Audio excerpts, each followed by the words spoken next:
Assalamualaikum warahmatullahi wabarakatuh. Perkenalkan, nama saya Miftah Amalia, perwakilan dari SMA Negeri 1 Pronojiwo, Kabupaten Lumajang, Jawa Timur, dalam lomba News Anchor.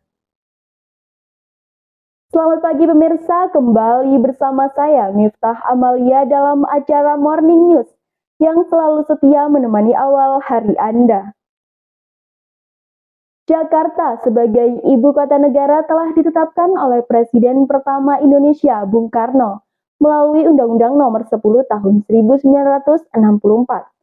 Sebelum penetapan itu, ide pemindahan IKN sebenarnya telah dicetuskan pada 17 Juli 1957. Alasan pemindahan IKN ke Palangkaraya saat itu karena Palangkaraya berada di tengah-tengah kepulauan Indonesia. Saat itu, Bung Karno ingin menunjukkan kepada dunia bahwa bangsa Indonesia mampu membangun IKN yang modern. Akan tetapi, ide itu tidak pernah terwujud.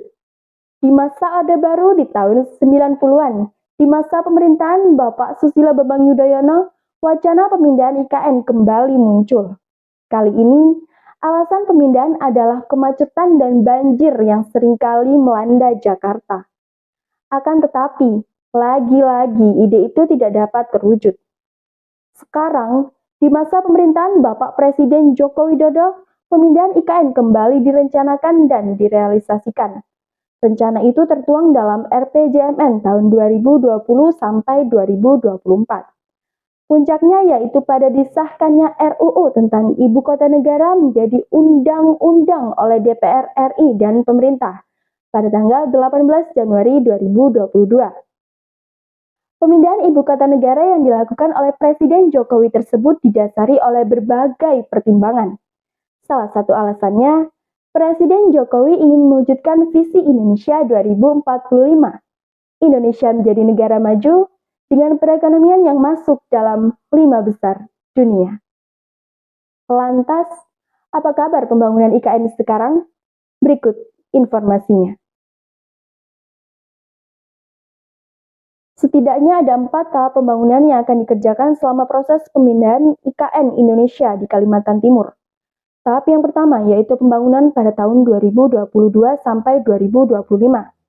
Tahap yang kedua dilakukan pada tahun 2025 sampai 2035. Tahap yang ketiga dilakukan pada tahun 2035 sampai 2045. Dan tahap yang terakhir dilakukan pada tahun 2045 dan seterusnya. Saat ini pembangunan IKN di Kalimantan Timur berada di pembangunan tahap pertama. Di tahap ini, pemindahan IKN terfokus pada pembangunan infrastruktur yang utama. Pembangunan itu meliputi Istana Kepresidenan, Gedung DPR MPR, perumahan, pemindahan ASN awal dan infrastruktur dasar untuk 500.000 orang. Sejauh ini, sampai hari ini, progres pembangunan IKN ada di fase pembangunan infrastruktur, khususnya pembangunan jalan.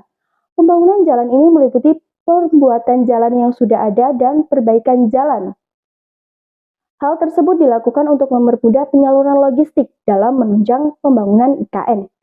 Semoga pembangunan ibu kota negara kita yang baru ini segera selesai, sehingga rencana Presiden untuk merayakan HUT RI ke-79 di Kalimantan Timur pada tanggal 17 Agustus 2024 nanti dapat terwujud.